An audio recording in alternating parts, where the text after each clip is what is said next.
Então, eu quero, com muito carinho, dar as boas-vindas a todos e a todas nessa tarde, que aqui está bem mais quente do que foi, né? Quem está lá no norte acha que ainda está frio, mas está bem mais quente hoje, então tem um sol bem bonito e com uma semana intensa que tivemos, aliás, duas, né? A semana anterior foi intensa, não tanto, mas esta foi bastante intensa. Mas nós finalizamos de uma maneira muito linda ontem, com a qualificação do José. Então, tivemos semana passada a defesa do Estevam, depois da Fabiane, e aí nesta semana tivemos as qualificações da Daniele, do Marcos, da Cibele, e finalizamos ontem com o José, né? Foi muito bom, muito obrigada pela presença de vocês. Vocês devem ter escutado em todas as defesas e qualificações o quanto o nosso grupo ele é potente, ele é importante, e aí assim cada uma de vocês que fazem parte deste grupo são extremamente importantes. E claro que o trabalho foi feito individualmente por cada mestrando, mas a gente tem certeza que o trabalho que a gente faz aqui nas reuniões do grupo de pesquisa, as reuniões que a gente faz nos grupos de extensão também, tanto a de quarta-feira à noite, quanto as outras, que são inúmeras e se desdobram, contribuíram e vão contribuir cada vez mais para a excelência do trabalho. Então, eu quero deixar aqui de público esse agradecimento, este reconhecimento e dizer que nós ainda temos muitas coisas para fazer e vamos ajudar muito a música, o ensino da música, as artes e a educação, tanto no nosso âmbito particular quanto, com certeza, né, local, regional e até a gente sabe mesmo nacional. Então, com essa alegria, com esse agradecimento, eu abro essa reunião de hoje, trazendo essa imagem que eu amo tanto da nossa UERGS e que traz junto também os nossos grupos de pesquisa, o Grupem e a ArtCid, traz o nosso grande projeto de leitura, a arte de ler. Então, mais uma reunião do nosso Grupem e ArtCid. Hoje, então, estamos no dia 7 de agosto de 2021, perto das 15 horas. E a nossa pauta de hoje, nós trazemos sempre, né, esses momentos de leitura, inclusive nas nossas defesas e qualificações, isso também perdurou, né? E hoje eu trago a Ana Cristina César, que eu quero compartilhar com vocês, no poema dela Fagulha. Eu espero que vocês gostem. E depois nós teremos uma apresentação que vai ser tão legal, que é da Carolina, que é o trabalho dela da especialização, que ela vai compartilhar com a gente, que é a formação pedagógica musical de docentes a partir do curso Educação Musical para Professores, que foi feito, então, nesse ano que passou, e a Carolina finalizou agora em janeiro a sua especialização. E é com muita alegria que no fim já estava até planejado isso, a gente nem pensou, né, neste momento que seria, aliás, eu nem tinha juntado isso mesmo, mas que nós tivemos então ontem o resultado da nossa seleção na UERGS do mestrado. E eu ia dizer qual não foi a minha surpresa. Eu não posso ter surpresa porque a gente sabe a potência de vocês, né? Mas realmente eu fiquei muito satisfeita quando nós tivemos, então, nesta seleção, entrando o Henrique, que está aqui, a Carol, que vai apresentar agora, mas esse é o trabalho da especialização dela, a Graziella também, que está aqui, e também, para a alegria imensa que a gente tem, nós estamos cada vez mais puxando o povo lá do norte, e nós temos o Cleison, então, integrando esse quarteto, que vai ser, então, o quarteto desses novos orientando os meus. De modo que sempre terei 8 agora, mestrandos para orientar, né? Que bom, porque não 500 ou 1000, né? Mas, enfim, vamos levando com toda alegria e vai dar tudo certo, com certeza. Então, a Carolzinha vai apresentar para a gente o seu trabalho, vai ser bem legal. A gente já vai começar também a retomar essa questão dos estudos, discussões a respeito. Depois eu gostaria de, no final, né, comentar um pouquinho com vocês as questões sobre as submissões à ABEM, como é que está. A gente, graças a Deus, tivemos o prazo prorrogado até 10 de agosto, então temos aí até terça, né, terça-feira, dia 10, para poder submeter. Alguns já submeteram, enfim. Então já fiz a menção aos novos mestres e mestrandos aí. E depois a gente tem alguns assuntos gerais, combinações. Inclusive, eu estava comentando anteriormente sobre o Lattes, né? Que é sempre uma fala bastante forte que a gente faz em relação à atualização. E agora, claro, estamos neste problema do Lattes de não poder nem ser acessado. Mas acreditamos, e aí eu escutei uma nota, né, uma fala do presidente do CNPq falando sobre isso, então, né? Que provavelmente semana que vem já esteja funcionando, com a graça do Pai. Então, dando continuidade ao trabalho, temos aqui um pouquinho da Ana Cristina Cruz César. Ela nasceu e faleceu, infelizmente, muito cedo, no Rio de Janeiro. Ela nasceu em 2 de junho de 1952 e acabou falecendo em 1983, em 29 de outubro, né? Infelizmente, ela não conseguiu muito lidar com essa vida, com todos os problemas pelos quais ela passou, acabou dando cabo à sua vida, infelizmente. Mas a potência dela, o trabalho dela é maravilhoso. Eu gostaria de compartilhar com vocês, então, a poesia Fagulha, que ela nos brinda de uma maneira tão linda. E diz assim: abri curiosa o céu, assim, afastando de leve as cortinas. Eu queria entrar, coração ante coração, inteiriça, ou pelo menos mover-me um pouco com aquela parcimônia que caracterizava as agitações me chamando. Eu queria até mesmo saber ver, e num movimento redondo como as ondas que me circundavam, invisíveis, abraçar com as retinas cada pedacinho de matéria viva. Eu queria só perceber o invislumbrável no levíssimo que sobrevoava. Eu queria apanhar uma abraçada do infinito em luz que a mim se misturava. Eu queria captar o impercebido nos momentos mínimos do espaço nu e cheio. Eu queria, ao menos, manter descerradas as cortinas na impossibilidade de tangê-las. Eu não sabia que virar pelo avesso era uma experiência mortal. Que lindo, né? Parabéns, Ana Cristina César, querida, que esteja fazendo poesia no plano espiritual. E agora, então, nós vamos receber a Carol e seu filhinho, que já deve estar lá dentro da barriga, falando e gesticulando e apresentando, porque a gente não sabe, essas crianças hoje em dia, daqui a pouco já vão tudo nascer fazendo palestra. Então, a Carol vai falar sobre a formação pedagógica musical de unidocentes a partir do curso, então, Educação Musical para Professores, que eu tive a alegria de orientar. Depois a gente retoma um pouquinho da ABEM e faz assuntos gerais.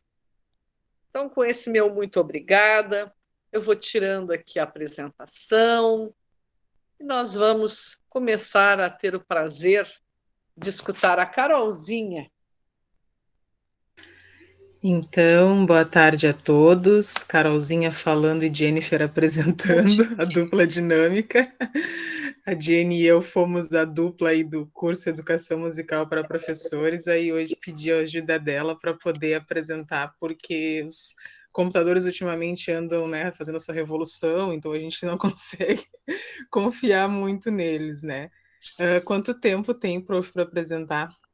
Hoje, meu amor, nós estamos mais tranquilos, tá? Tu pode apresentar em 30, em 40, acho que dá minutos, que depois nós vamos conversar sobre as questões, então, relacionadas à continuidade do trabalho. Fala, Fábio.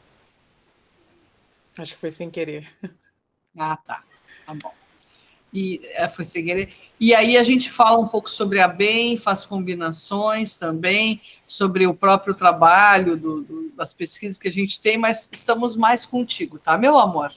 Fica tranquilo.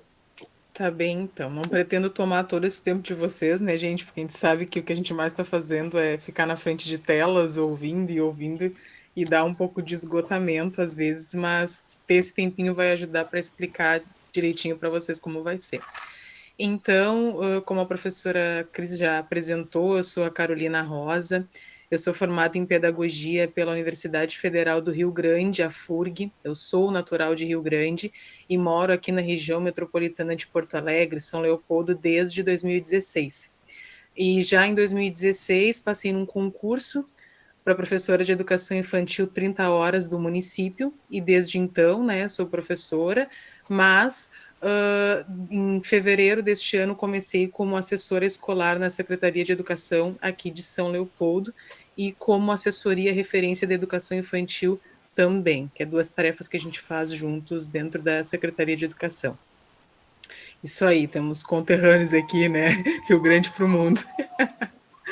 Então, esse trabalho aqui que eu vou apresentar para vocês, ele tem relação com a minha trajetória e, consequentemente, né, aproveitando essa trajetória para desenvolver o TCC da especialização em educação musical para professores de educação básica da UERGS Unidade Montenegro, que eu concluí em janeiro deste ano, com este artigo, né, resultante do TCC, que é a formação pedagógico-musical de unidocentes a partir do curso Educação Musical para Professores.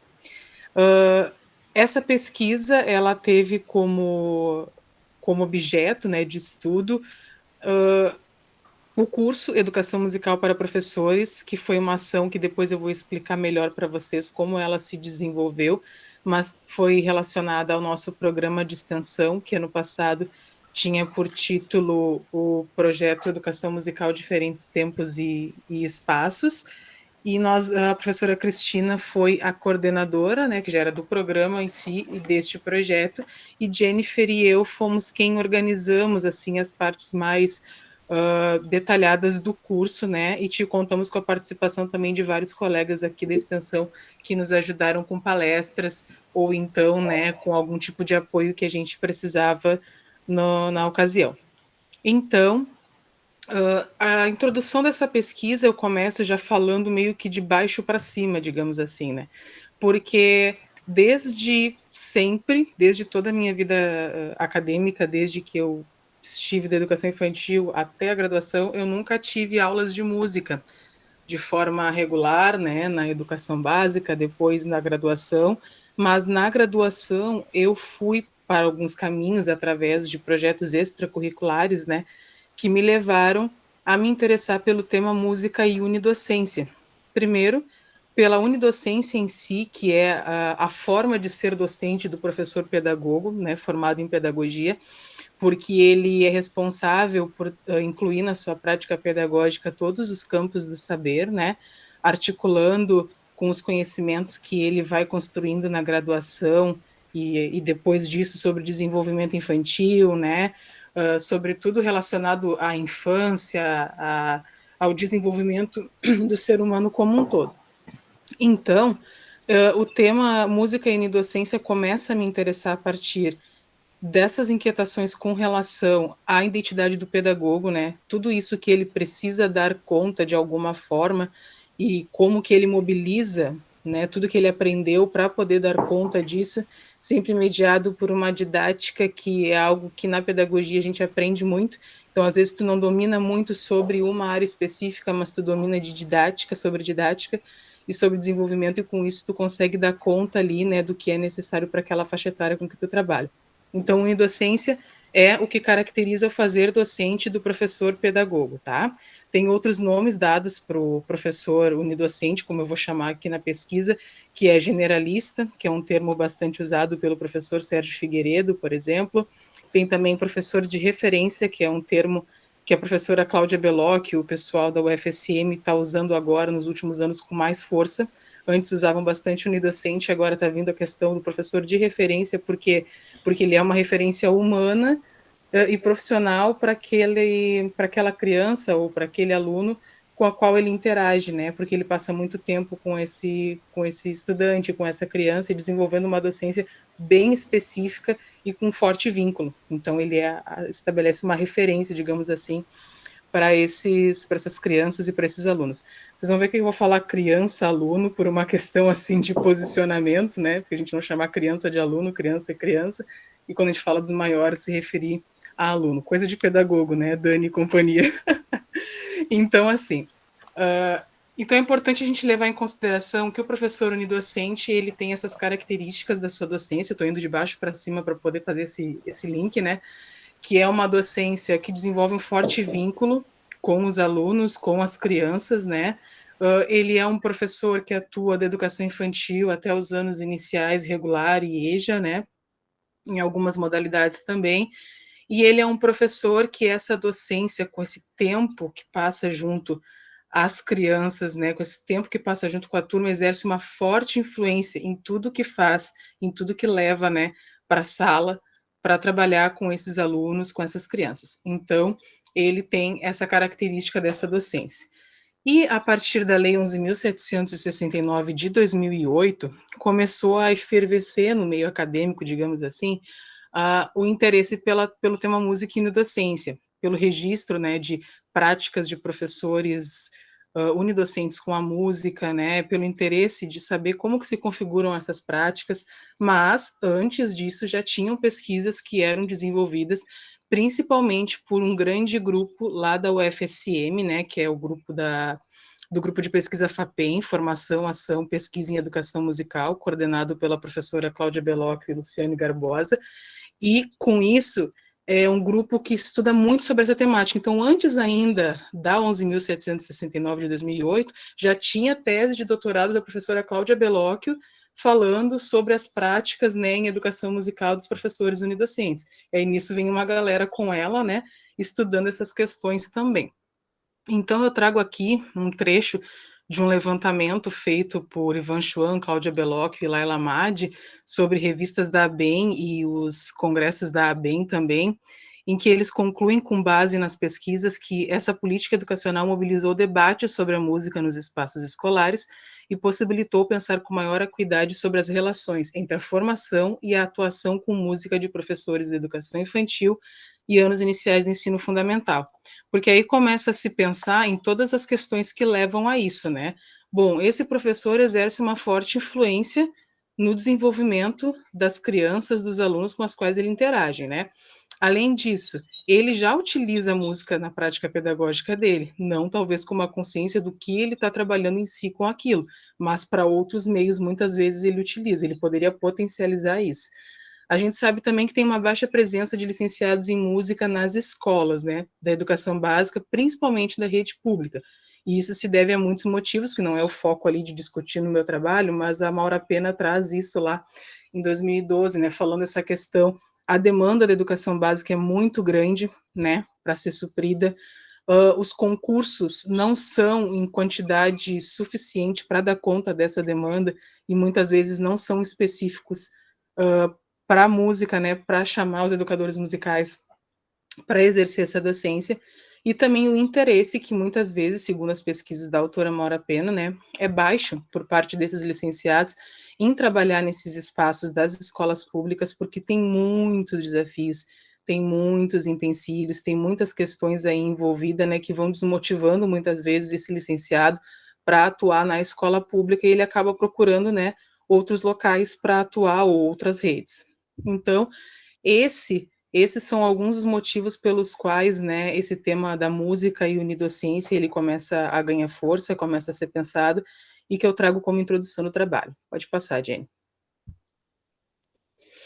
Então, a partir disso, vem as questões de pesquisa, já que, por meio do programa de extensão que nós temos até hoje ainda, né, em atividade, e do projeto do ano passado, que era Educação Musical, Diferentes Tempos e Espaços, já estava sendo previsto, entre ali as atividades do programa, um curso de formação de professores.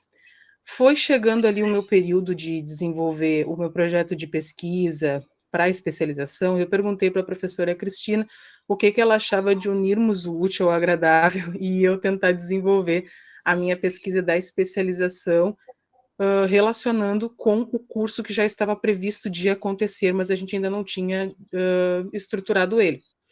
A prof concordou, e aí eu perguntei para ela se poderia ser voltado para professores formados em pedagogia e da educação infantil, para a gente afunilar, né, senão ficaria muito amplo para depois a questão da pesquisa, e até pensando hoje, relendo o trabalho, para a oferta do curso mesmo, né? Fica muito amplo quando a gente abrange tudo, e a avaliação das professoras, relendo essa semana, dizia isso também, né? Se pudesse fazer por faixa etária o curso, elas pedindo, porque realmente já na educação infantil elas já acharam que foi, de certa forma, abrangente por causa das características da infância, né? As especificidades.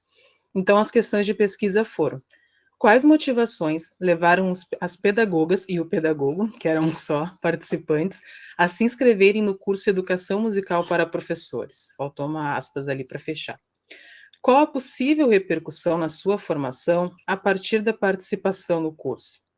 Então, procurava saber duas coisas: o que motivou, né, a se inscrever no curso, considerando o que eu já falei para vocês, a característica da unidocência de ter que dar conta de tanta coisa, por que escolher uma formação em educação musical? E qual a possível repercussão, porque eu não poderia afirmar que teria repercussão, né, deste curso na formação dessas professoras, deste professor, a partir do momento que participassem, né, do curso, das atividades propostas. Pode passar, Jane. E aí os objetivos eram identificar a motivação dos cursistas para a busca de formação continuada em educação musical e investigar as repercussões que o curso pode ter gerado na formação pedagógico-musical dos participantes. E aí, para isso, né, foi feita uma revisão de literatura, e a revisão de literatura é um momento bem importante para a gente entender um pouquinho o que está sendo discutido sobre o tema, né, que a gente se interessa a pesquisar. E gosto de falar isso porque no meu TCC da graduação eu não tinha ninguém específico para me orientar sobre temáticas relacionadas à música. Na FURG nós não tínhamos nada voltado para isso, era muito para as artes visuais lá. A faculdade, quando tinha questões relacionadas à arte, era mais para isso.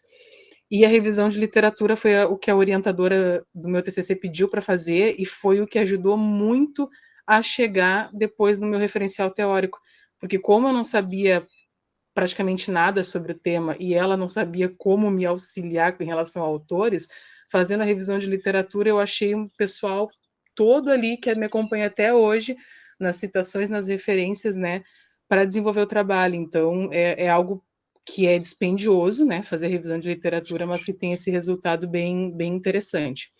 Então, o tema da revisão foi a formação musical e pedagógico musical de professores unidocentes. E aí o foco foi na formação continuada, né? Então eu já procurava, já fazia o garimpo, digamos assim, né, dos trabalhos com esse olhar, para poder afunilar, senão vai tudo ficando muito grande, muito extenso, né, para o tempo que a gente tinha na especialização. Pensando também nessa relação unidocência e educação musical, né, nas práticas pedagógicas destes professores.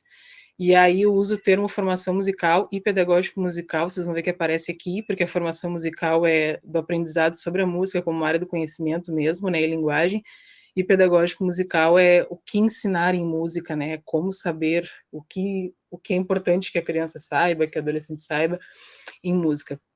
Os locais de busca foram revistas das áreas de educação e educação musical, de Qualis A1 e A2. Então, inicialmente eram 8 revistas, né, que tinham sido escolhidas com esse critério do Qualis para fazer a busca, mas depois do levantamento só 3 tinham artigos relacionados ao tema, né? E aí a professora falou da BEM, a BEM é uma revista da BEM que sempre se encontra ao menos um trabalho relacionado ao tema por ano, né?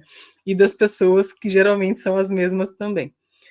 E foi feita a pesquisa por descritores num primeiro momento, tá? E esses descritores são as palavras-chave: educação musical, formação musical, unidocência, formação pedagógica musical, formação de professores, pedagogia, generalistas, mas, como toda limitação, né, de uma revisão de literatura, sempre dá aquele medo de perder coisas, né, de não encontrar que às vezes um tema tão limitado, tão delimitado como esse já é pouco que tu acha, aí tu fica com medo de encontrar menos ainda. Então eu ia também depois, só para ter certeza, eu acabei indo ano a ano das revistas ali para dar uma olhadinha no sumário, para ver se eu já encontrava indícios de trabalhos relacionados ao tema, de artigos. O recorte temporal foi o período de 2008 a 2020, né? E isso a partir da Lei 11.769, já que a gente tem aquela informação do trabalho anterior que eu citei, né, de que houve uma efervescência, palavra bonita do sábado, desse tema depois dessa lei, né? Pode passar, Jenny. E aí surgiram categorias a partir da leitura dos trabalhos. Não foram muitos trabalhos que surgiram, diferente, por exemplo, lá do meu TCC, que era bem parecida a temática, mas surgiram muito mais porque eu procurei nos congressos, né, tanto regionais quanto nacionais da ABEM, e aí dá um volume maior de trabalhos porque são recortes de pesquisas, né, ou que avançou um pouco mais da pesquisa e o artigo já é algo mais denso que a pessoa para chegar naquilo precisa de mais tempo, né, e tudo mais. Então, a categoria A, projetos de formação musical e pedagógico musical para professores unidocentes, que foram encontrados 5 artigos, e nessa categoria são artigos que vão relatando, né, experiências de projetos de formação continuada de professores, ou que refletem sobre a prática do professor unidocente com música e dão indícios de possibilidades para se pensar em formação continuada ou na importância de uma formação desde a graduação já em música, né, em educação musical para os professores. Aí nós temos ali os trabalhos de Cunha, Lombardi, Zevski, Ferreira e Bessa, Fernandes, Figueiredo, Correia e Bellocchio.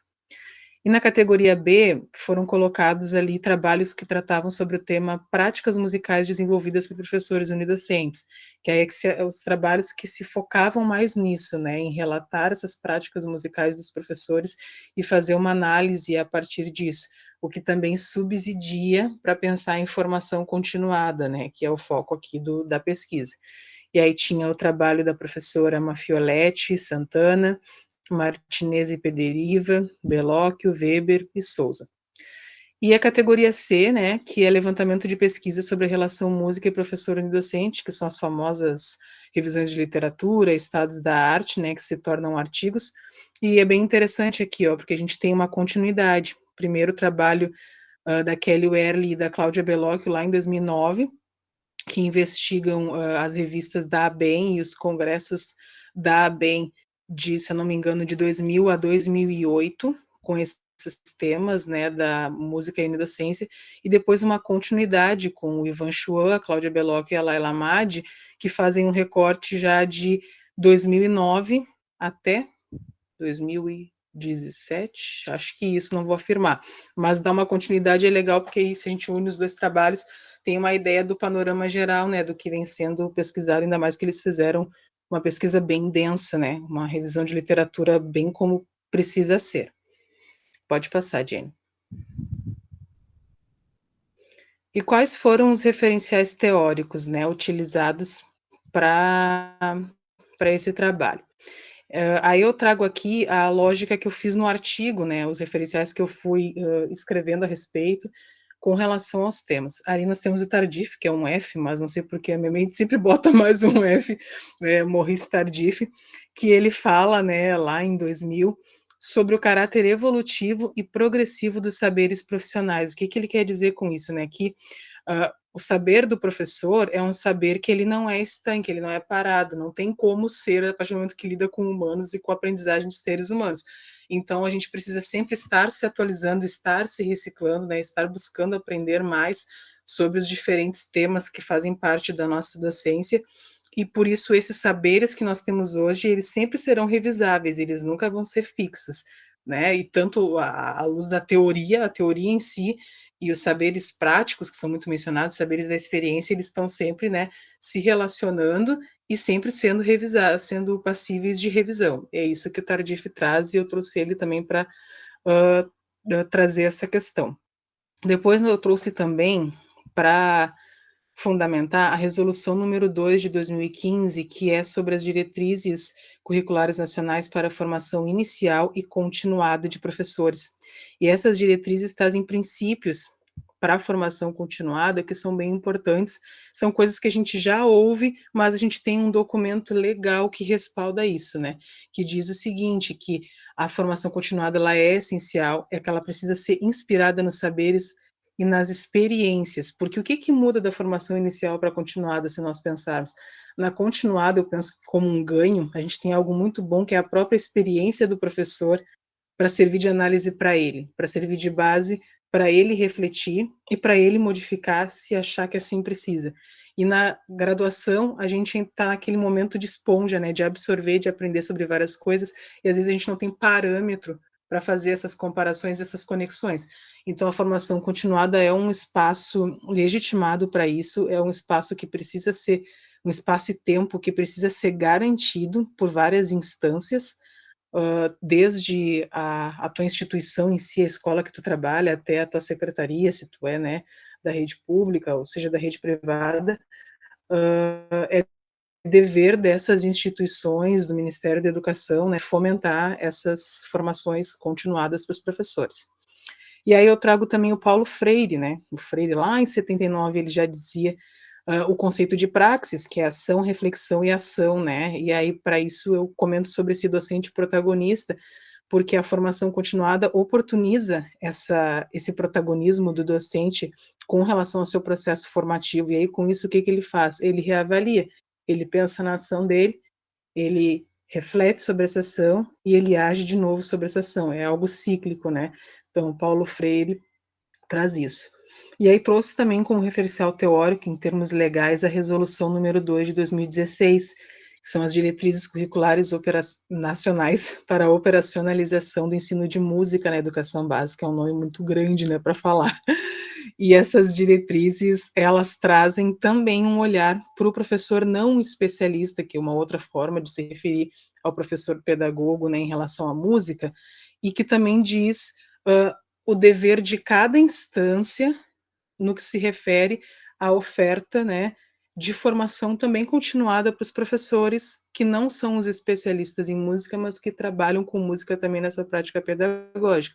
E isso é um ganho muito grande, né? Nós temos um documento que vem depois da 11.769, que hoje, né, já houve uma modificação, mas só que ainda assim nós temos algo que lembra desse profissional, desse professor, e que, querendo ou não, implicitamente considera ele um importante agente também nesse processo da música, da inclusão da música na escola.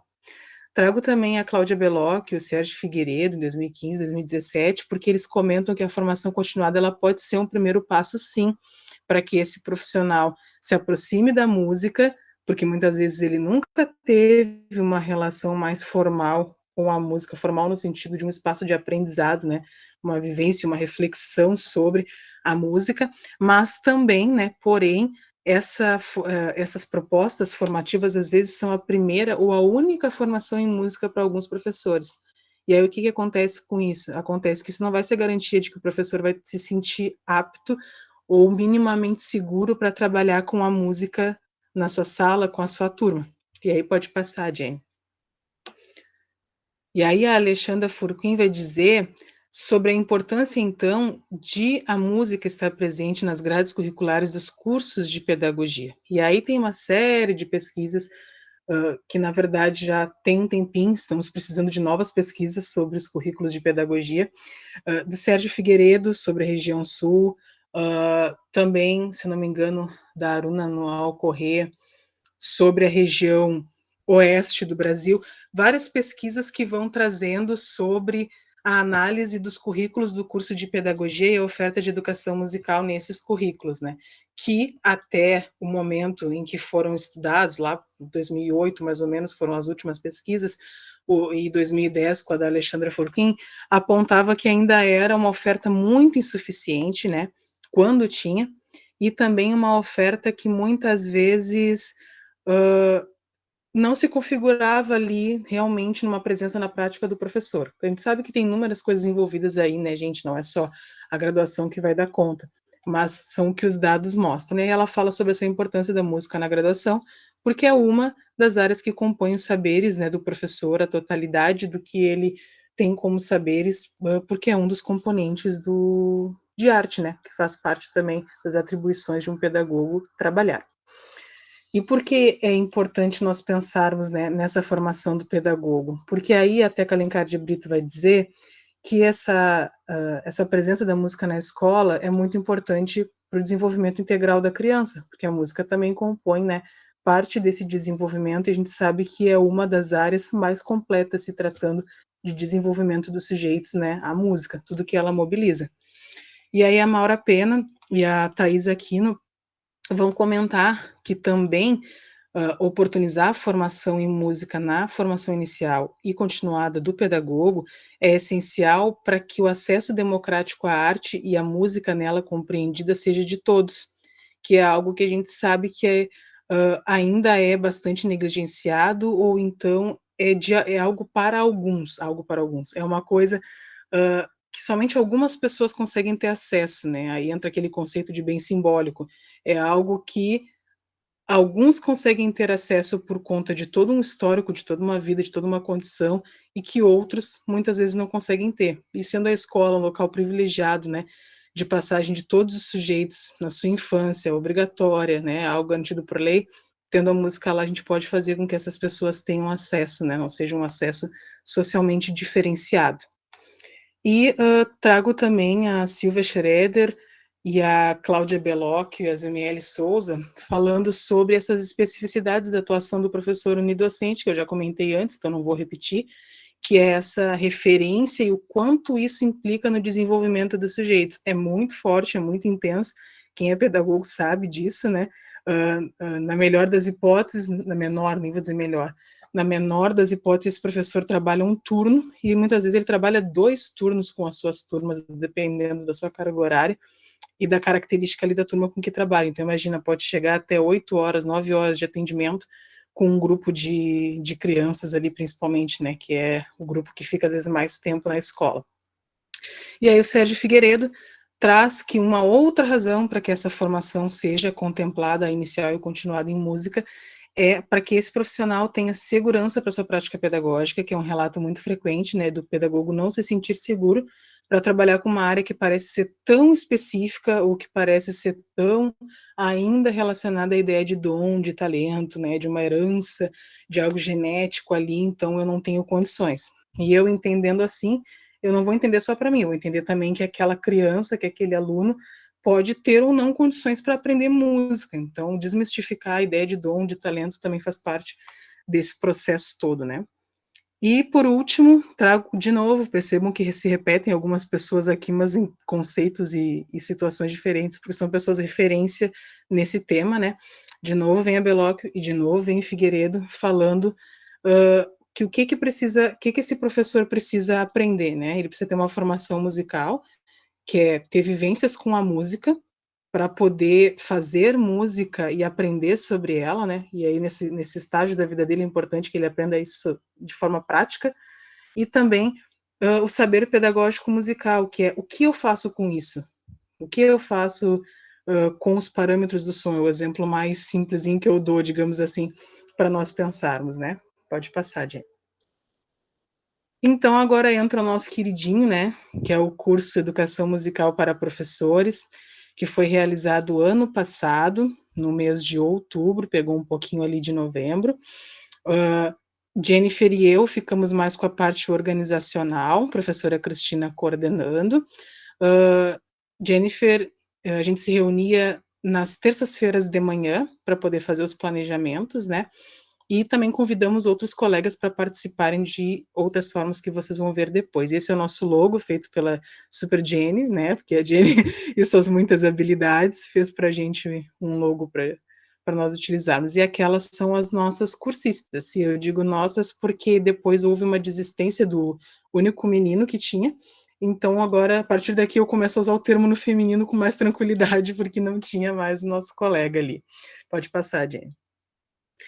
Então, né, o curso foi uma das ações do programa, como eu já tinha falado para vocês, do Educação Musical Diferentes Tempos e Espaços. Foi realizado na modalidade à distância por causa da pandemia do Covid-19. Foi organizado em 8 encontros síncronos pela plataforma Google Meet. 6 atividades assíncronas relacionadas aos temas dos encontros síncronos. Leituras complementares também eram oportunizadas, ofertadas através de pastas em Drive que nós tínhamos organizado para elas, né, que elas tinham acesso e relacionados ao tema. O total dava 40 horas de certificação distribuída entre todas essas atividades que vocês viram. Nós tivemos 84 inscrições. Dessas 84, 30 foram as selecionadas conforme os critérios formação e atuação, de que tinha que ser formado em pedagogia e atuação na educação infantil, estar atuando na educação infantil. E, a princípio, seriam 20 selecionados, a gente ficou com pena e aumentamos mais um pouquinho para ser 30. Os temas que fizeram parte dos encontros, né, e das propostas assíncronas e as leituras complementares foram legislação, que foi abordado pela professora Cristina e uma parte por mim e pela Jennifer. História da música, que nós tivemos a participação da nossa colega Bárbara, trazendo as suas contribuições. Desenvolvimento infantil e música, que nós tivemos aqui a participação da professora Patrícia Queba. Tivemos também o tema folclore com a professora Cristina novamente.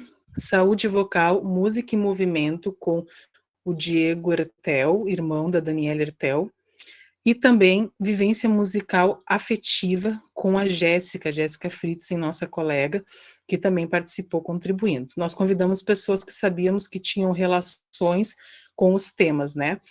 E tivemos um encontro para compartilhamento das propostas, no caso dos projetos, que foi a atividade final, que as professoras tiveram como tarefa, né? Realizar projetos relacionados a algum tema que elas mais gostaram, sobre os que foram trabalhados durante o curso. Pode passar, Jane. E trazer a caracterização do grupo é importante para vocês entenderem depois lá nas análises dos dados o que eu estou querendo dizer, né? Quais são as relações que vão sendo estabelecidas. Então, eram 30 professoras, na verdade, não, 30 professores inicialmente, porque nós tínhamos o nosso colega ali, né, professores, maioria professoras, depois nós ficamos em 27 no final, digamos assim, que concluíram, né, formados em pedagogia, faixa etária entre 26 e 63 anos, atuantes na educação infantil. Os municípios em que elas atuavam eram Montenegro, Rio Grande, São Leopoldo, Porto Alegre, Tramandaí, Canoas, Triunfo, Harmonia, Portão, Parobé e Osório, todas cidades do Rio Grande do Sul. E das 22 respostas mostravam que essas escolas em que atuavam, né, essas instituições, eram da rede pública, ou seja, a maioria da rede pública. Tinha também professoras que trabalhavam só na privada ou na pública e na rede privada também. Pode passar, Jane. A faixa etária, né, com a qual elas trabalhavam, vocês podem ver que a maioria era de crianças pequenas, 4 anos a 5 anos, 11 meses, são nomenclaturas da BNCC, tá? Bebês, crianças bem pequenas e crianças pequenas. Também a maioria a maioria não tinha feito ainda cursos de musicalização, mas a diferença ainda era ali pequena, digamos assim. Pode passar, Jenny. Relação com a música foi uma pergunta que nós fizemos, que achamos que seria pertinente também. A maioria tinha uma relação com a música como ouvinte, mas também nós tínhamos ali alguns percentuais de professoras que tocavam algum instrumento musical, cantavam ou exerciam ou se relacionavam com a música de alguma outra forma. E os caminhos metodológicos, que ele ficou perdido ali. Volta só um pouquinho, Jenny. Esses dados são interessantes porque eles podem, para quem se interessar em entrar na brincadeira, gerar mais pesquisas, porque nós fizemos 2 questionários, um inicial e um final, e o inicial traz bem essas questões dessas perguntas aqui que a gente pode utilizar também como base para pensar em outras coisas, né, para refletir a respeito, e tem também respostas dissertativas sobre essas questões e que podem nos ajudar a pensar em outras possibilidades de pesquisa. Deu, Jane? Então, os caminhos metodológicos da minha pesquisa em si, né, já expliquei para vocês ali o curso, né, foi de abordagem qualitativa, foi uma pesquisa documental, porque aí os questionários, eles foram resultantes do curso, que era uma ação do programa de extensão, então era algo que ficou sob a tutela do programa, né, que a gente ainda tem ali os materiais certinhos, então são documentos gerados a partir do programa. Esses documentos se tornaram as fontes documentais dessa pesquisa, que são 2 questionários que foram respondidos durante o curso, o inicial, que era o de inscrição, e o final. E foram utilizados 27 questionários, porque aí foram utilizados os questionários de quem concluiu, para poder ter uma ideia sobre aquele começo e sobre aquele final ali, né, em relação às perguntas e tudo mais. A técnica para a coleta de dados foi a análise de documentos. Também nós disponibilizamos um termo de consentimento, né, para nós ficarmos mais tranquilas e mesmo sabendo que era um documento do programa de extensão e que por isso não passaria pelo comitê de ética, a questão de ter esse aceite, né, das envolvidas ali, porque tem respostas delas no questionário, embora não tenha identificação, para ser utilizado. Então, o questionário, o termo de consentimento teve total aceite. E o tratamento dos dados foi a partir da análise de conteúdo no modelo proposto por Roque Moraes. Pode passar. E aí, a primeira etapa desse processo foi a preparação e a codificação das perguntas, né, com numerações e tópicos e subtópicos. Então, primeiro, né, tá aqui o questionário, agora vamos pegar essas perguntas, vamos organizar elas, criar um novo documento ali, né, que foi chamado de CD, Caderno de Dados, e colocar ali, bom, cada pergunta numerada, as respostas em subtópicos, e aí as professoras foram organizadas por números, professora 1, professora 2, conforme a ordem de respondência do questionário. A etapa 2, que foi a unitarização das respostas em unidades de significado.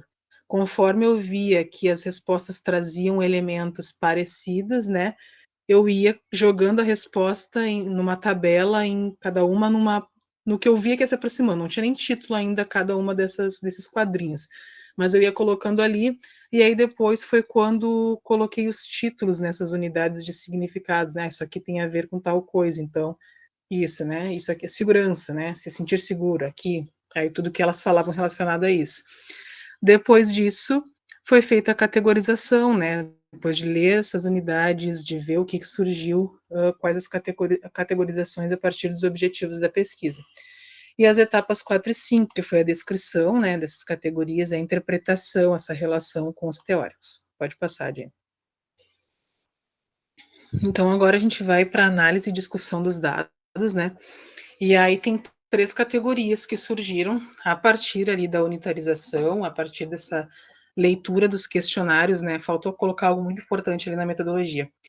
A análise foi feita a partir de 2 perguntas, tá? 2 perguntas dissertativas que foram feitas para as professoras, que é o que levou a se inscreverem no curso Educação Musical para Professores, né? Quais as motivações e quais as repercussões não estavam escritas necessariamente dessa forma, mas assim, quais foram os aprendizados decorrentes do curso e tudo mais, né?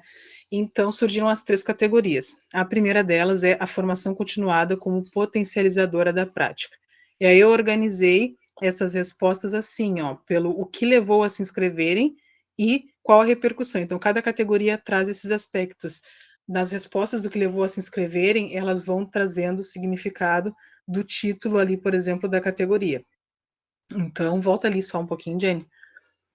Relembrando que a categoria é a formação continuada como potencializadora da prática. Isso.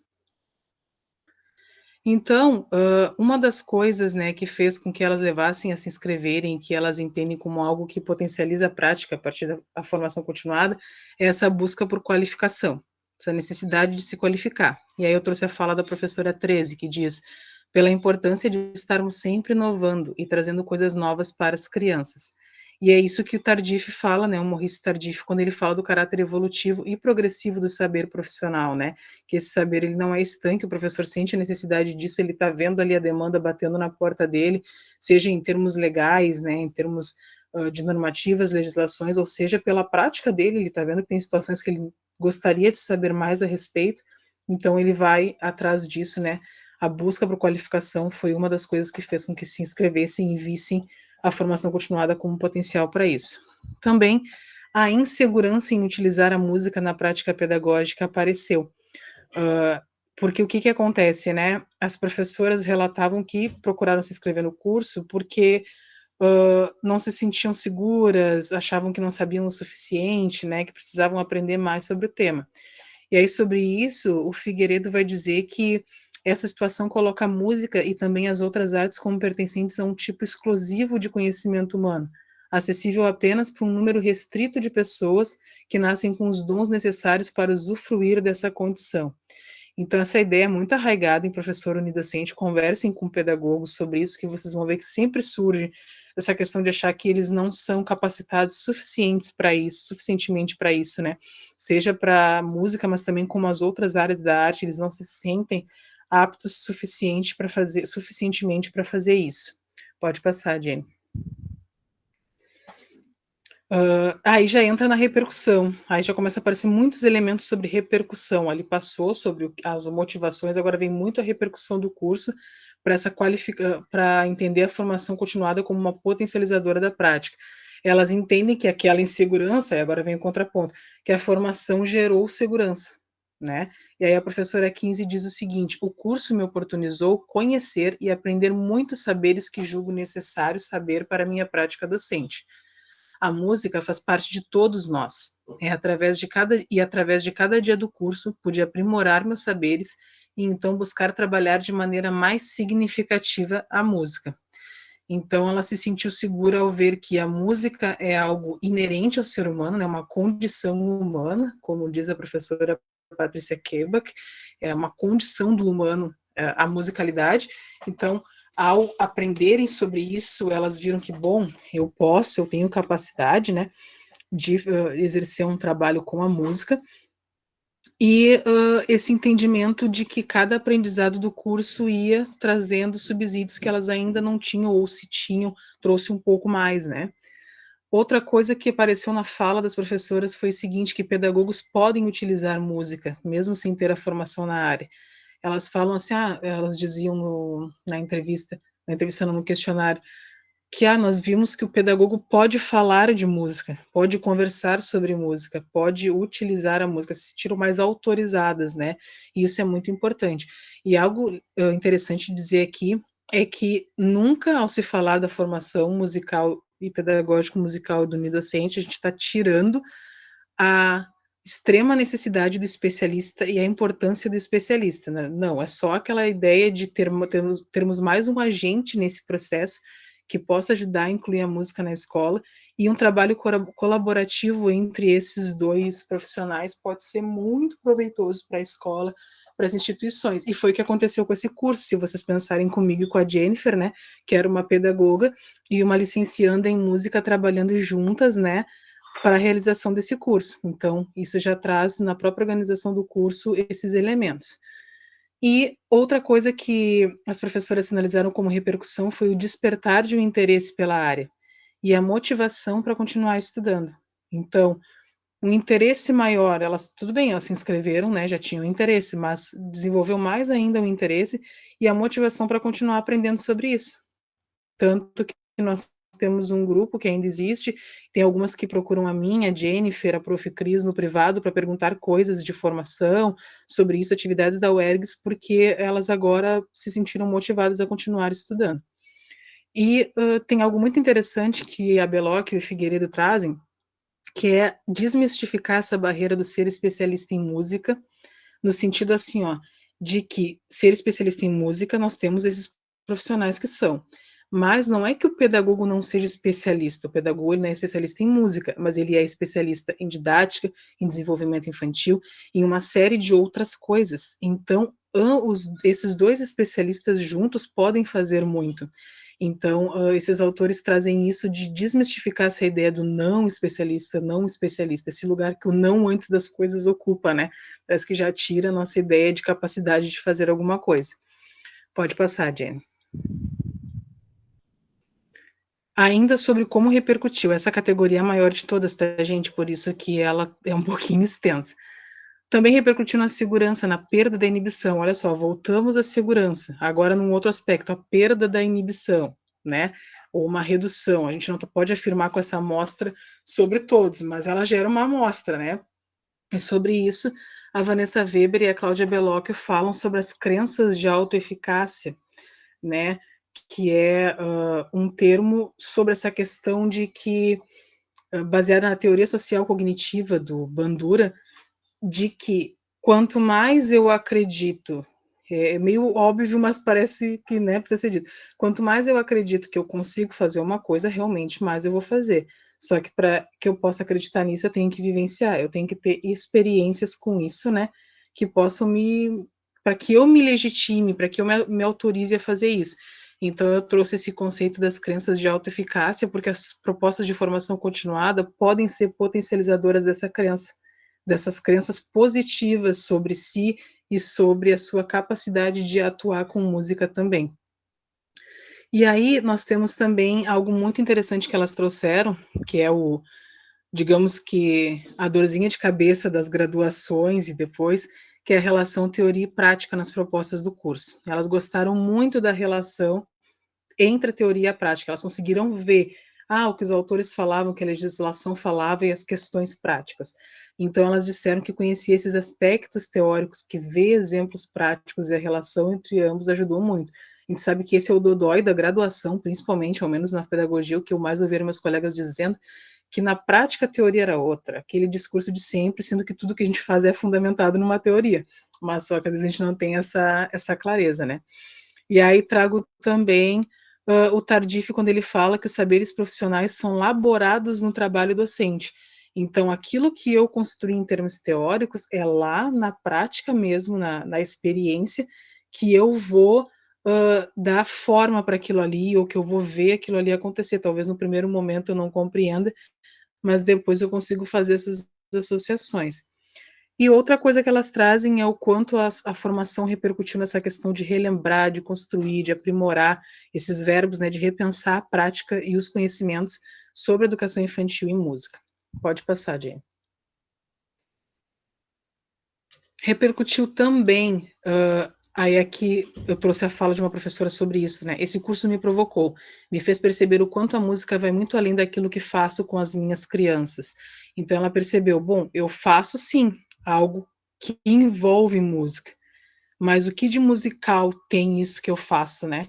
Então ela trouxe esse aspecto que eu achei bastante interessante, né? E aí no mesmo texto lá sobre desmistificar a questão do especialista em música, a Belloc e o Figueiredo vão dizer que em música se ensina música, se ensina, se traz situações de relação do sujeito com a música, né? Como ele pode se desenvolver nessa relação.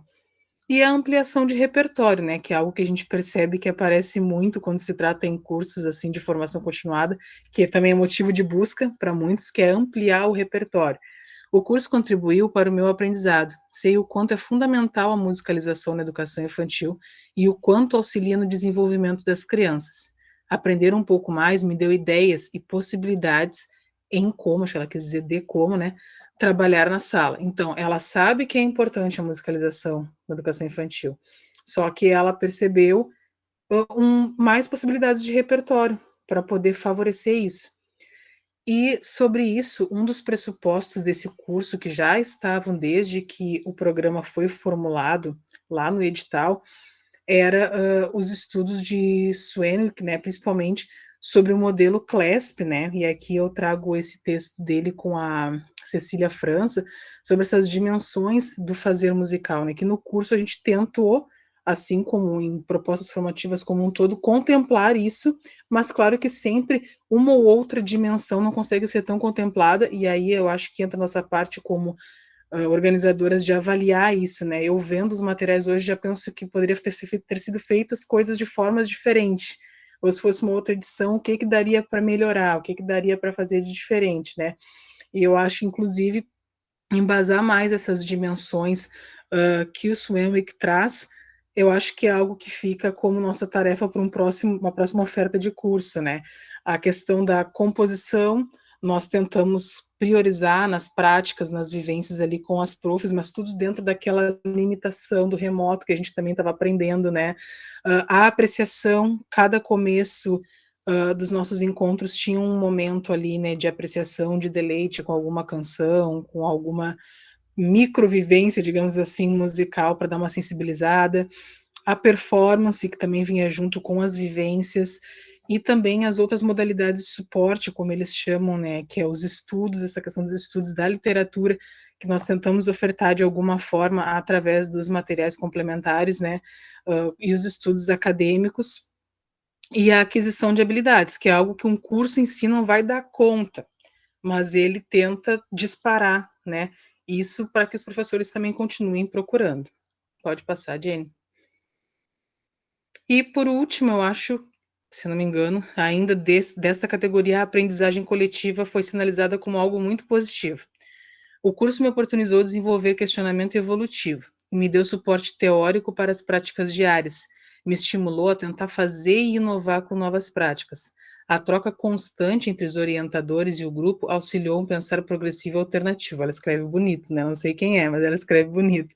Mas ela trouxe esse elemento que eu achei muito interessante de a troca constante entre os orientadores e o grupo auxiliou um pensar progressivo e alternativo. O professor gosta de conversar, a gente tem que ter um momento da conversa, às vezes 2 horas não era suficiente, mas a gente sempre tinha esse momento dessa troca, esclarecimento de dúvidas e outras questões.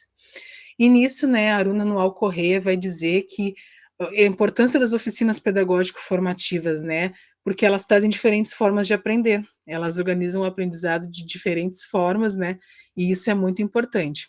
E aí a Thais Loboski Aquino, ela fala sobre essa colaboração entre música e pedagogia, porque isso foi importante. Talvez eu não daria conta de responder questões ali da música se elas me perguntassem, mas a gente tinha a Jenny e a gente tinha os colegas especialistas que a gente estava convidando para participar. Então, esse trabalho é nesse sentido que se fala da colaboração entre o especialista em música e o pedagogo, né? E informação continuada, informação inicial, aí é sucesso, aí fecha todas. Pode passar, Jenny. Finalmente, e agora fica bem mais curto, porque a primeira categoria foi aquela, que era gigante, concepções revisitadas. Isso apareceu muito na escrita, nas respostas dos questionários das professoras. Pode passar, Jenny. Então, numa das questões que faziam com que elas se inscrevessem no curso, apareceu, por exemplo, o entendimento da música como importante para o desenvolvimento integral. Isso é uma concepção. Isso é uma concepção que vem da onde? Na nossa formação enquanto pedagogos. A gente sabe que a música é importante para o desenvolvimento integral. Então, elas viram a necessidade de se inscrever no curso para poder aprender mais sobre isso. E aí nós temos a Teca Alencar de Brito, que diz que o que importa, na verdade, ali no aprendizado musical, o que importa é a criança no aprendizado musical, né? É a formação integral das crianças de hoje, não de um possível músico do amanhã, a Teca vai dizer. O que importa é a formação integral dessas crianças hoje. Também atender às demandas legais foi uma motivação para se inscrever e que se relaciona a questões de concepção, né? De entender as demandas legais, elas são baseadas em concepções, em teorias revisitadas, né? Nesse entendimento, e aí sobre isso Tardif fala, atualizar-se durante a carreira, isso sempre, esse saber profissional que ele nunca vai parar de ser atualizado e que toma muito tempo do professor, é algo que toma muito tempo dele.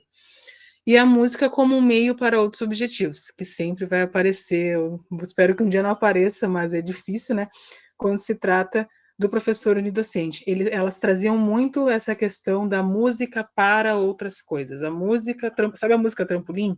A música para uma outra coisa. E sobre isso a professora Patrícia Queba que vai dizer, né, que entender a música dessa forma dificulta a aprendizagem do conhecimento musical. E tem uma pesquisa bem interessante que aparece lá na revisão de literatura da Leda Mafioletti e Santana, eu não lembro qual é o primeiro nome da pessoa, mas como a Leda já é mais conhecida, me veio à mente, que foi uma pesquisa autobiográfica em que elas analisavam como as professoras descreviam o que elas observavam dos aprendizados musicais das crianças. E vinha muito assim, relação com qualquer outra coisa, mas não com a música, porque é o que o professor domina, essas outras coisas, esses outros conhecimentos, eles não conseguiam fazer essa relação, esse link com a música, né? Então a Kebbach traz essa questão também. Pode passar, Jenny. E a última categoria, Educação Musical, Tempos e Espaço, um título muito original, mas era o título que daria conta do que acontecido, que vocês vão ver que aparece aqui. Pode passar, Jenny. Então, o que levou, né, a se inscreverem? Uma das coisas foi o interesse pelo tema, vivências ao longo da vida. curiosidade e cursos já realizados, ou seja, algo relacionado à vivência, à vida, a não só o espaço formal de uma graduação, não só o espaço formal, né, de uma aula de música em si que vivenciaram. Aí a professora 15 diz: sou apaixonada por música desde sempre. Quero muito aprender mais sobre como trabalhar com música em sala de aula, principalmente com os pequenos do berçário. Então, essa questão de, bom, eu sempre gostei de música, né? Então, eu vou procurar uma formação sobre isso. Olha que legal, eu vou poder pesquisar sobre algo que eu gosto, aprender sobre algo que eu gosto e que é necessário para minha profissão. E aí, sobre isso, tem algo muito legal que o Antônio Novo traz, que o professor é a pessoa e a pessoa é o professor. É impossível separar as dimensões pessoais e profissionais. Ele fala da pessoalidade e da profissionalidade. Elas estão sempre caminhando juntas, sempre se relacionando. Parece também óbvio no primeiro momento quando a gente escuta, mas só que é importante a gente pensar nisso também como uma motivação para o que a gente faz, né, para os caminhos que a gente vai escolhendo. E o Kramer, né, que traz essa questão dessa relação das pessoas com a música. Então, tudo bem que essas professoras não são especialistas, tudo bem que elas não tiveram aulas formais com a música, sobre música, mas elas vivenciaram música. Elas transitaram por espaços, elas tiveram momentos em que a música, ela foi ali o centro, né? Ou ela definiu muita coisa na vida delas, definiu momentos, e isso também serviu como motivação para se inscrever no curso. Pode passar, Jane. E como repercutiu, elas. Aí entra aquilo que nós falamos antes da música como um meio para, também a música para além do pano de fundo, né? Aquela ideia de música como fundo para as coisas, e também como um projeto que dialoga com a história e com a cultura. A música que não é só de uma forma isolada. Se o professor consegue dar conta, e isso é uma função do professor pedagogo, unidocente, referência, que é articular, né, essas áreas, e aí a gente tem o que o Kramer fala dessa educação musical como um imbricamento entre as diferentes disciplinas em um processo de relação constante. Então, nunca só a música pela música, né? A música, ela, mesmo que a gente queira, ela nunca vai estar só por ela. Ela vai sempre se relacionar com essas outras dimensões, né, dos saberes como um todo. Pode passar, Jenny. Então, assim, tecendo considerações, porque lendo de novo o trabalho já teria umas coisas que eu mudaria ali, ou que eu faria de outra forma, depois a gente lê e fica pensando, né? Então, no que se trata das motivações para a busca de formação continuada em educação musical, o que a gente percebe ali, né, que foi bastante sinalizado nos questionários. As vivências foi um forte fator de motivação, vivências anteriores com a música, seja em cursos ou seja vivências pessoais. O desejo de se qualificar para ter também uma consequente segurança para o trabalho, né? Eu me qualifico, eu me sinto mais seguro para trabalhar com aquilo. Essa anseio por uma busca de um repertório é algo muito comum no nosso meio, né, de professores, a gente tem que cuidar isso. Como é que vai ser essa oferta de repertório, para que isso não seja uma receitinha pronta, né, para que isso seja um pontapé para que para a autonomia do professor em buscar, eu penso nesse sentido assim, né, do repertório nesse sentido.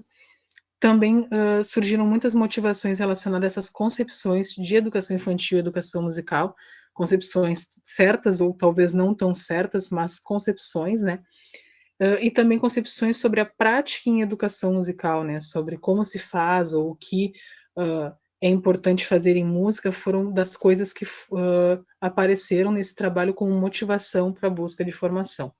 E no que se refere à repercussão do curso na formação musical e pedagógico musical, o que foi possível perceber?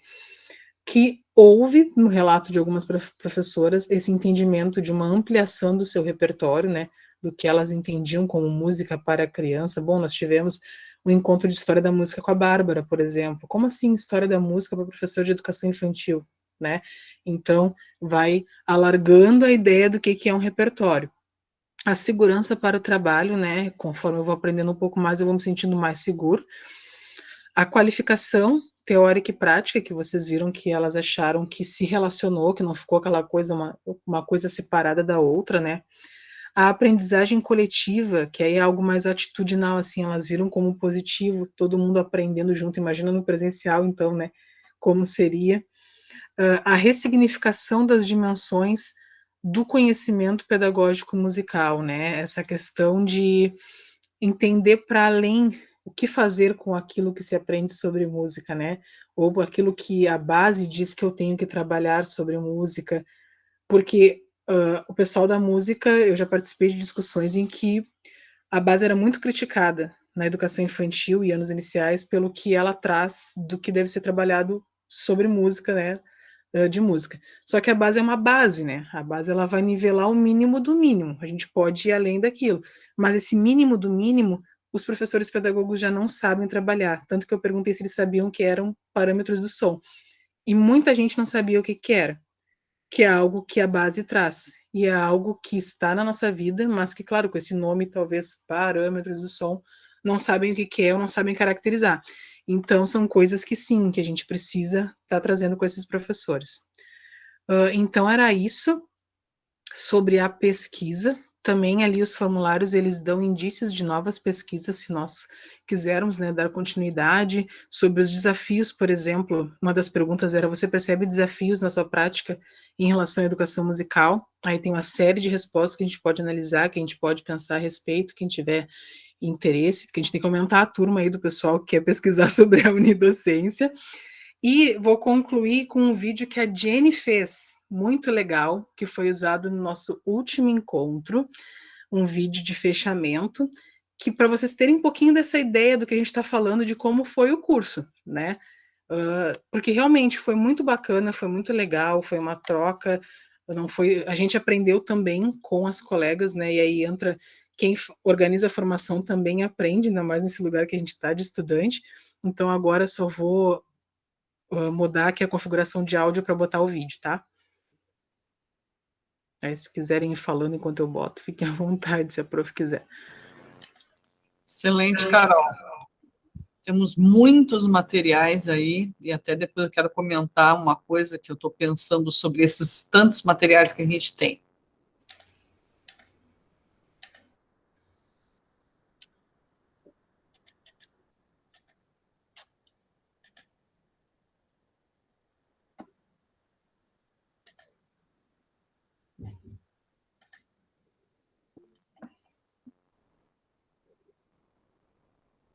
Ai, que amado. Que legal, Babi.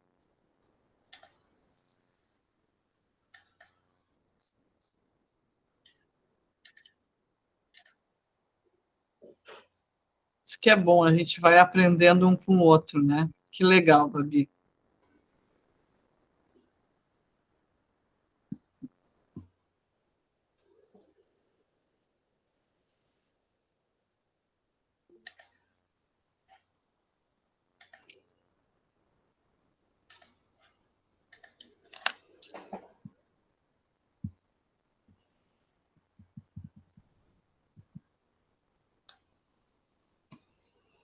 Está aparecendo a Jenny.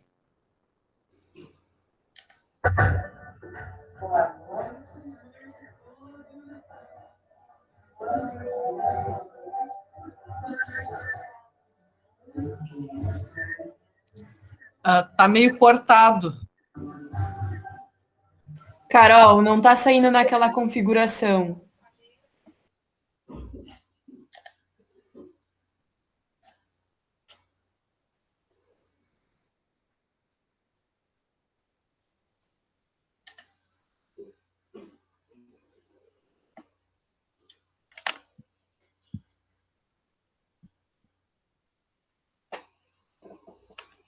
Uhum, tá bem.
Boa noite.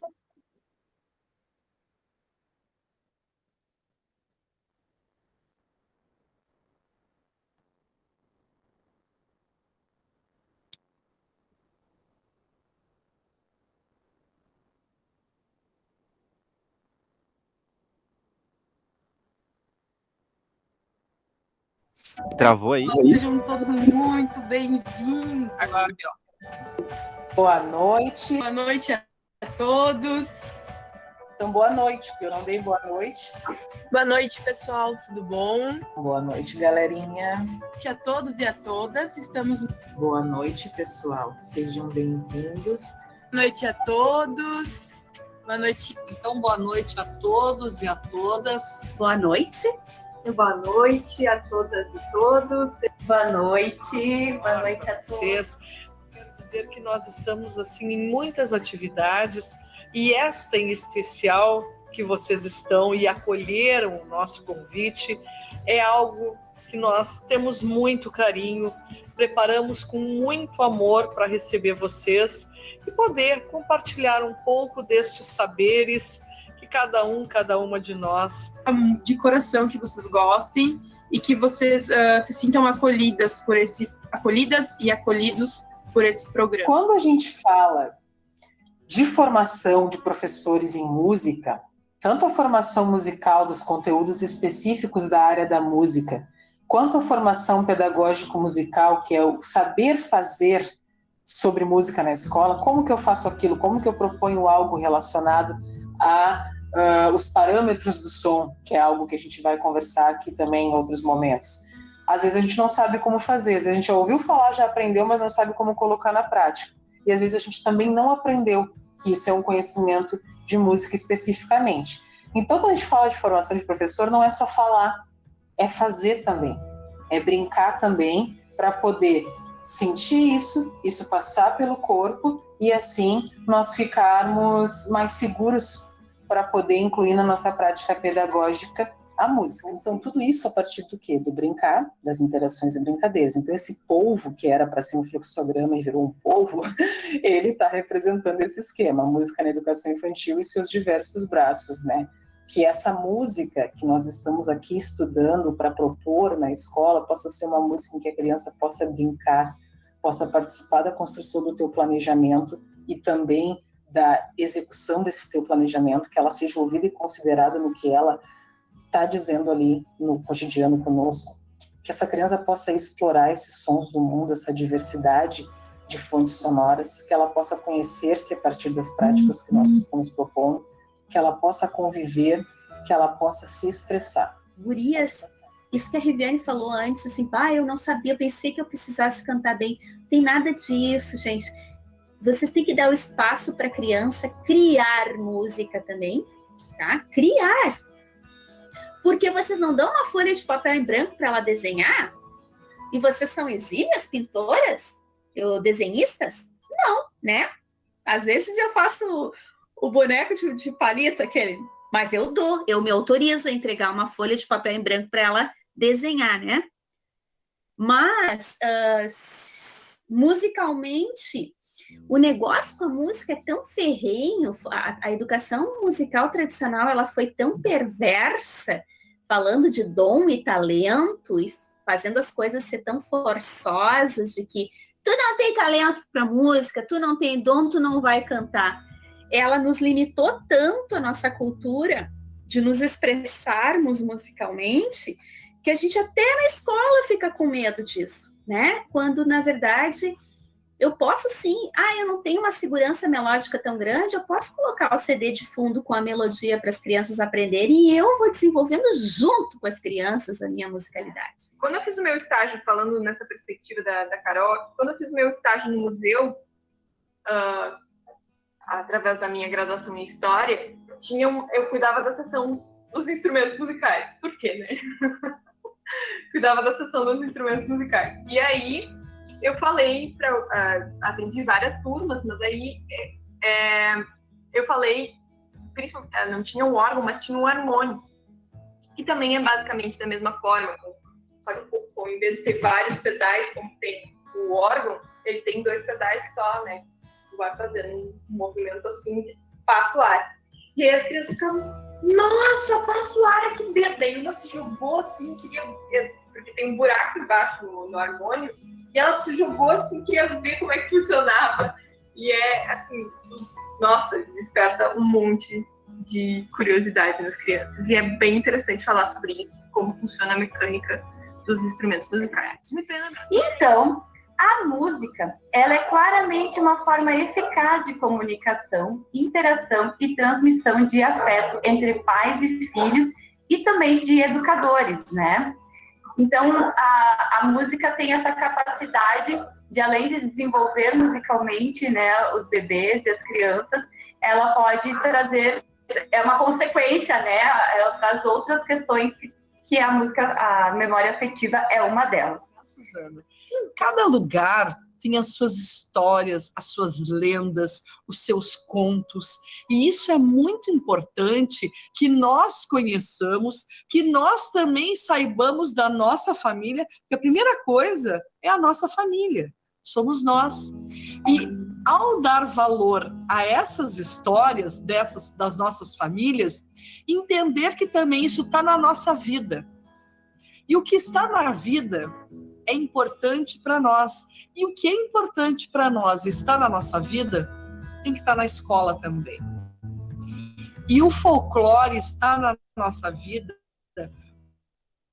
Muitas vezes até nós não nos apercebemos disso, mas está com muita força em diversas manifestações que nós possamos vir a ter. São profissionais, são pessoas que também entendem, vocês entendem de muita coisa que eu não sei, que poderia me ajudar, os pais têm que fazer um contra, né? Como é que é a questão para vocês, para mim, né? Para estarem na educação infantil, porque eu sempre falo, eu não tenho tanta facilidade na educação infantil. As professoras sempre gostam das minhas aulas, sempre dizem, nossa, que aula legal, mas eu não tenho tanta facilidade. Para mim, parece que é desafiador o tempo inteiro. Então, talvez porque eu tenho um conhecimento mais técnico que não vai ser usado tanto nessa fase, e aí eu acabo me frustrando um pouco, porque talvez eu queria algo maior, espera muita coisa, né? Então, é diferente, sabe? É diferente, mas é legal. Eu sempre falo que a criança, a sinceridade da criança, a pureza da criança, ela te transmite tantas coisas boas. É por isso que eu gosto muito mais de trabalhar com coral de criança e de jovem do que de adulto, né? Não que o adulto não seja legal, mas a criança, ela te instiga a ser melhor, né? O adulto também, mas a criança, ela é divertida, ela brinca, ela fala bobagem, a gente ri, e aí tem esses momentos, né? Que são legais, né? E ela tá ali para participar sem reclamar, assim, tá? Às vezes pode estar cansada, coisa e tal, mas realmente ela tá participando. Vocês são a base da educação, né? E eu sempre vejo que é muito deixado de lado a educação infantil. É uma pena que a gente tenha, no nosso Brasil, esse empecilho, né? Eu vejo que a questão da educação infantil, ela poderia ser melhor elaborada. I see your face, your mouth looks like mine. Pretend to dream, surrounded by ghosts in white. And nothing belongs to you in black. Oh, the picture of you cuts like a knife. Whatever they call us, whatever they do, we're running in circles, circle of fools. Whatever we will miss, got nothing to prove. But in the dark, I'm starting to. Whatever they call us, whatever they do, we're running to care what's you.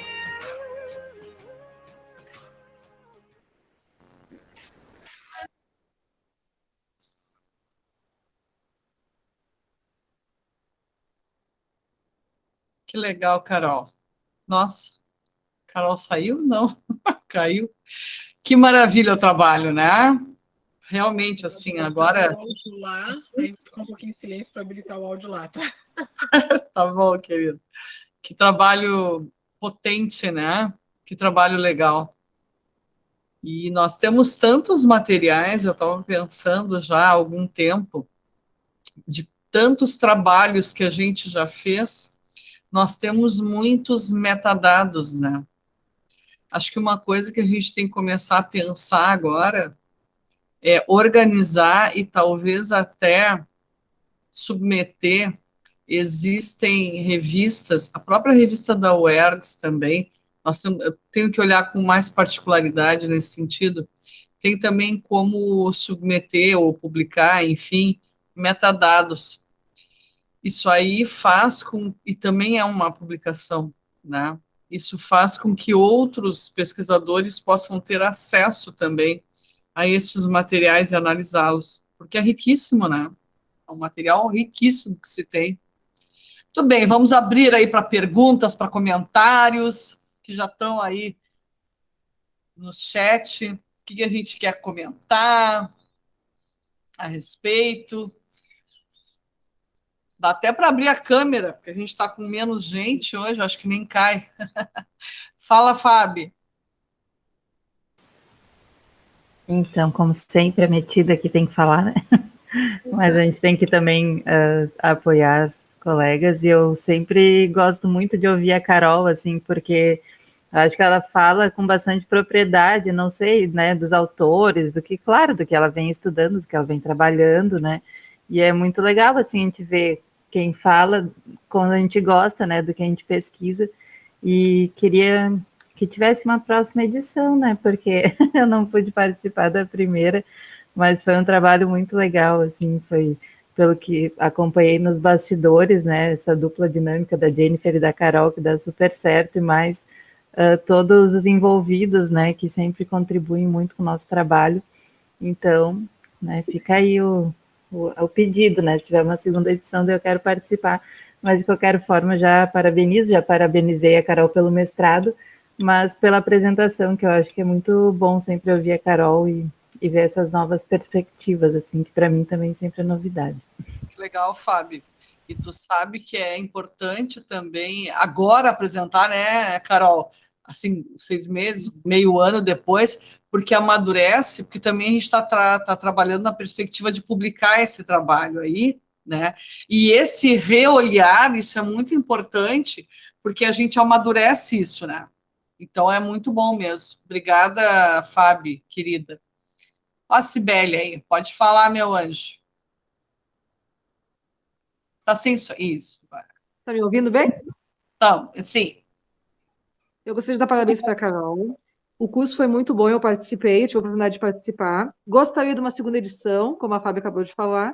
Então, faço as palavras da Fábio e as minhas. Parabéns para a Carol também por ter passado no mestrado, por ter entrado agora como aluna regular. Eu tenho certeza que vai ser uma ótima experiência para ela. Não é fácil, mas é uma ótima experiência. Que parabéns, legal. Carol, pelo curso e pelo mestrado. Que legal. Sibeli, eu ia perguntar quantos, porque agora tem a mestra e o mestrinho, né? E tu é a mestra, quer dizer, a mestranda, tu também é mestranda. Tá com o quê? 3 meses, Sibeli? Fecha 4 meses semana que vem. Estou com 15 semanas agora. Tá. Que então, legal. Nós vamos ter que abrir uma creche, né? Quem mais... que a temática é semelhante da Carol e a minha, né? Exatamente. Que legal. Quem mais aí está em vias de engravidar? Opa! Que bom, que bom. Bastante criança, isso aqui é bom. Obrigada, Cibele, muito obrigada pela tua fala. Então, excelente o trabalho mesmo, Carol. Tem que cuidar. Ele é um mestrado que eu acho que gera bastante criança. As pessoas ficam mais férteis. Viu? Várias possibilidades do mestrado, excelente. Que bom.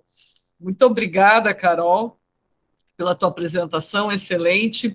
E agora eu convido também vocês a pensarem nessas questões dos nossos dados que temos, como pensar nessa organização destes dados, que são esses metadados aí. Talvez possamos fazer um drive inicialmente para ter essa ideia deste montante, né? Porque, com certeza, tem muito material para pesquisa e até, gente, porque eu já estou falando aqui com o pessoal que está ingressando no mestrado, quem está no mestrado, quem é aspirante ao mestrado, ou que está entrando também na especialização, que a gente tem aqui, a Bárbara entrando na especialização também, o próprio Henrique, né? esses materiais que já existem, eles podem configurar pesquisas. Hoje eu não criei ainda nenhum grupo, mas quem sabe, né, Fábio? Um grupo dos metadados. E esses materiais podem ser acessados como documentos, vocês me entendem o que eu estou dizendo? E aí nos permite já avançar um pouco e não ficar travado no sentido da coleta dos dados, de submeter, né, ao comitê e tal, porque aí já os teremos. Então é uma ideia, né? Quem sabe, de nós pensarmos sobre isso. Quer falar, Henrique? Não. Não, prof. Só estava querendo te mostrar, tá certo? Pode deixar ligado, querido. Excelente. Que Vou bom. desligar aqui, desculpa. Não que é isso. Muito bem. Então, parabéns mais uma vez, Carolzinha.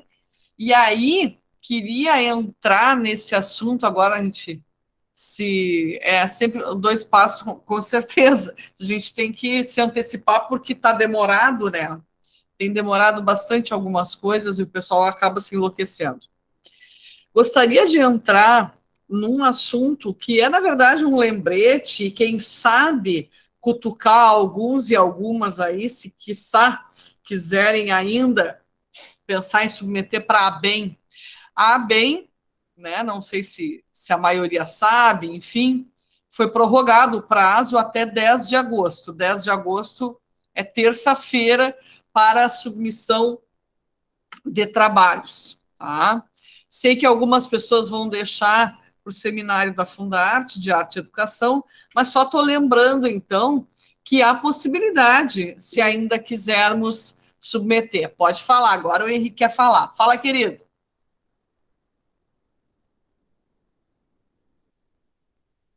Quer falar, Henrique? Não. Acho que apertou sem querer, pode ser. Então, se alguém quiser ainda e tem algum material previamente organizado, enfim, dá tempo, né? Eu não posso escrever com todos, mas claro que posso ajudar, porque a gente só pode estar em 3 trabalhos, né? Então, eu estou finalizando com o Lucas, finalizamos com a Bárbara, acho que a Bárbara até já submeteu, né, querida? E estou agora, isso, então, e outro com a Fábio, né, e companhia, mas posso ajudar com certeza. Bárbara, tu queres comentar um pouquinho sobre como foi esse processo, para, de repente, o pessoal poder saber como é que é, porque tem a questão da plataforma, como é que faz. Pode ser, prof. Então, gente, primeiro eu vou falar um pouco sobre o que a gente escreveu de repente. Pode ser, prof? Vou falar bem rapidinho. Pode ser. A gente levou, então, o trabalho da Fundarte, que a gente terminou agora, no mês de julho, a nossa pesquisa, e iniciaremos outra agora sobre a Fundarte. Então, a gente levou a perspectiva, né, dos materiais que a gente coletou dos jornais, perdão, e também um pouquinho sobre o plano de curso da Fundarte, então, sobre a educação musical mais especificamente. Então, ali a gente levou alguns autores que a gente já comentou aqui e tudo mais, escreveu ali no molde que está disponibilizado pela ABEM. E aí, depois, para submeter, ali na chamada de trabalhos, tem o link que tu vais, né, entrar no portal da ABEM, aí tu tem que criar uma conta para ti, em que tu vai colocar ali os teus dados todos, a tua instituição, o teu currículo. E quando tu submeteres o trabalho, tu vai ter que colocar ali a ordem dos autores, e junto disso, tu vai ter que colocar os mesmos dados que tu colocou para ti, tu vai ter que colocar para os outros autores. Então, currículo, instituição, todas essas coisas tem que estar ali, tá? Os nomes que é para ser citado e tudo mais tem que estar ali na hora de submissão, tá? Também pode ser enviado outros arquivos, além do texto, para que tu favoreça, tipo, a tua aprovação no congresso, né? Então, tu, por exemplo, se tu tiveres, a gente até poderia ter feito, mas a gente acabou não fazendo, se tu tiveres, por exemplo, um caderno de dados sobre a tua pesquisa, tu também pode submeter ali para complementar o teu texto. Não vai ser submetido esse arquivo que tu vai enviar, mas ele favorece para que os leitores que ali estão na hora avaliando o teu trabalho entendam melhor como é que está sendo colocadas as ideias e tudo mais. Então, basicamente é isso. Sobre a associação, tu só vai se associar depois que for aprovado o teu trabalho. Então, se vai ser publicado ali nos anais, tu vai ter que te associar para conseguir, né, apresentar teu trabalho e ser publicado. E também tem a questão do vídeo, que vai ser tudo feito posterior à avaliação. Basicamente isso. Excelente, Bárbara. E sempre lembrando, né, que a ABEM, Associação Brasileira de Educação Musical, é a nossa associação, né? É a única instância que a gente tem para congregar todos os professores e professoras de música. A ABEM não é tão cara, existem outras que estão muito caras. Eu estava vendo a Amped, gente, que eu acabei submetendo. Quem não é associado é R$ 570, e quem é a metade. Mas, de toda maneira, vocês imaginem, né? É muito mais caro. É muito mais caro. E aí, assim, bastante, mas eu estava olhando antes um pouco de começar aqui o trabalho. Então, complicado, né? É muito... Não deveria ser, né? A Amped, justamente da educação, né? Ganha diploma da graça. Sim, porque tem uns que é esse valor, né, Fábio? Que loucura. Já vai, já faz a graduação, uma loucura mesmo. Mas, enfim, mas a ABEM diminuiu bastante os valores, né? E estudantes pagam menos, também tem toda uma questão assim. Ok, é isso aí, né, Aninha? R$ 58. Que bom. Sim, para estudante, Perfeito, excelente, né? Porque aí É. dá para juntar ali e fazer. Então, esse fica o convite, e logo a seguir, né, também fica o convite do seminário da Fundarte, que é bem importante, que é uma instituição que nos agrega, né, que nos congrega a graduação e a especialização. E este Seminário Nacional de Arte e Educação, ele é já tradicional, né? Ele é muito importante, ele traz gente de todo o Brasil.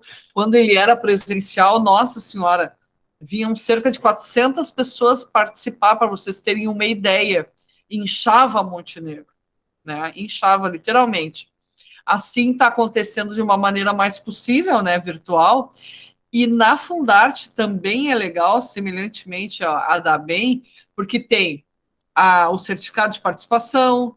Se tu vai submeter trabalho, então, se for aprovado, será publicado, e isso é mais uma publicação.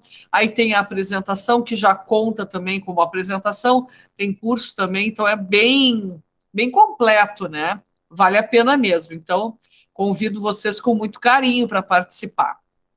Acredito que será isento, pois eu acho que sim, a gente até tem uma reunião que foi chamada dos professores, né, para ver como é que fica a nossa participação, né? E sempre é menos assim para o pessoal da UERGS, né? Que bom, que bom. Então, gente, assim, ó, que tarde maravilhosa. Estamos começando um outro semestre, semana que vem já começamos com tudo. E eu fiz o convite aos ingressantes, então, no mestrado, coitada da Carol, segunda edição, na verdade, eu não quero nenhum PowerPoint preparado, não é isso. O que eu gostaria muito, que vocês trouxessem o que vocês estão pensando em fazer, né? A gente vai ter, então, uma parte também de um trabalho sendo apresentado, tá a Fabiane junto, tá o pessoal junto ali, mas essa ideia das 399 apresentações, exatamente. O que vocês estão pensando? Porque agora é isso, assim, começar essa questão de compartilhar. Aí, mais para o final de agosto, o pessoal da especialização também vai passar a integrar essas reuniões, e isso vai ser muito importante também, porque já desde o início da especialização, semelhante ao que a gente fez na turma da Carol, que a Carol também fez a especialização, já participavam dessas reuniões, e isso, acredito eu, deu uma possibilidade da construção dos trabalhos, né? Então, sempre a reunião em grupos ela é muito importante. Então, nós teremos aí misturando graduação, especialização, mestrado, neste grande caldeirão da bruxa. A bruxa sou eu. Só para deixar registrado. Então, é isso, gente. acho que ficamos por aqui. Acabamos que fomos até aí perto das 5 mesmo. Quem sabe abrimos as nossas câmeras para fazer um retrato